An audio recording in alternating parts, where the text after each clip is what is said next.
Hey guys, Todd here with Avalanche Audio Video in Cleveland, Ohio. I don't know if you can see this. This is my small UAS license. UAS standing for Unmanned Aerial Systems, or drones as they're better known on the street. And this gives me the legal precedent to fly drones commercially for our business and make money.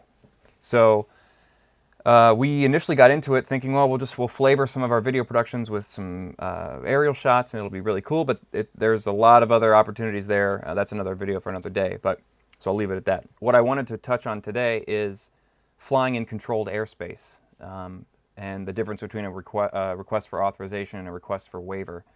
So for us, I've been getting some leads about flying for some properties along Lake Erie, east and west of the city of Cleveland.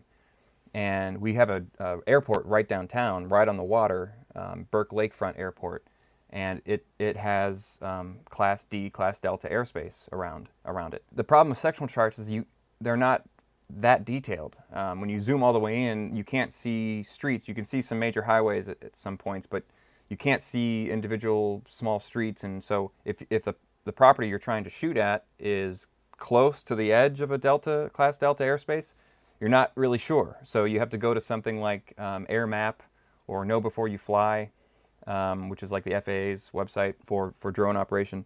And I think Know Before You Fly uses an Air Map on their website. The problem is they're conflicting.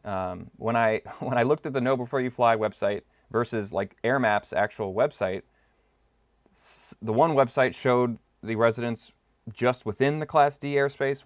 The other map showed it just outside of Class D airspace. So what do I do? So I called our local FSDO office, which is Flight Standards District Office. It's essentially local district offices that represent the FAA. It took me like talking to three people to get to the right person who has all the knowledge on small UAVs. What he told me is this, in regards to Class D. He said, if the residence or property is within 5 miles of the airport, you must request authorization to fly there. And I said, well, how detailed is that? Is that like if I'm 5.3 miles? He said, if it's 4.99999 miles from the airport, you've got to request authorization. If it's 5.1, 5.2, 5.3 miles outside, you're good. Very simple. He was very clear about that. Okay, so first question answered, great, good. The next is the difference between a request for authorization and a request for waiver. Because there's a lot of conflicting stories out there about which one is which and which one to use. Here's what he told me. This comes directly from the FAA. He said, if you know you need to fly within a specific airspace, say, he used Cleveland as an example. Say you need to fly downtown for a number of different clients and a number of different days. Because right now, the request for authorization, request for waiver, they say you need to give them 90 days to respond, which is ludicrous. You can't run a business like that. It's just crazy. So this is what he said. If you know that you're gonna need to be flying downtown Cleveland, and I'm just using this as an example, what you need to do is ask for a request for authorization. And what he told me is an authorization, when you request the authorization, he said, well, the way we look at it, it's from 1 day to 6 weeks. So he said, if you know you're going to be flying downtown, request an authorization for 6 weeks. And he said, typically they will get back to you within a few days. We'll see. I requested one last night.